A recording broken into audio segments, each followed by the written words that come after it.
Welcome to the second part of my Manifesting a Specific Person series. And today I'm going to be talking about how you need to stop focusing on your SP, your specific person, and focus on yourself. I've talked about this in the past before, but this is critical, okay? Your SP that you see in your current 3D reality, first of all, if you're not together with them right now, then they're not even the version that you want to be together with, right? Because if they were the version that you are together with them, you'd be already with them together.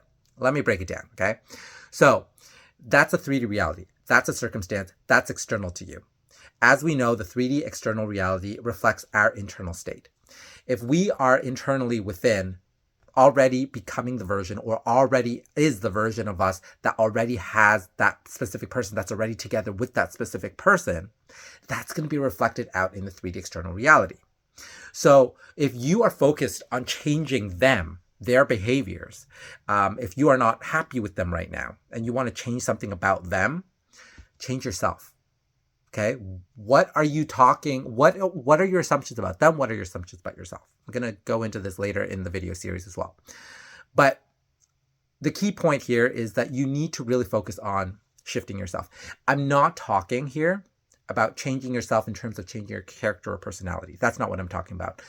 You should always be authentic to you and who you are, right? You shouldn't change yourself to be with someone else, to satisfy what you think that they want. No. That's not what I'm talking about here. I'm talking about shifting yourself, your essence of who you are right now, to the version of you who is already with them, the version of them that you want to be with. That is what I'm talking about. And that is key here. Dealing with anything else out there with a specific person is still dealing with the external reality. And the external reality doesn't change until you change within. Even if you're able to force something to happen in the external reality, it's going to be short term and it's not going to be sustainable unless there is that change within you as well. And this is the part that I see so often.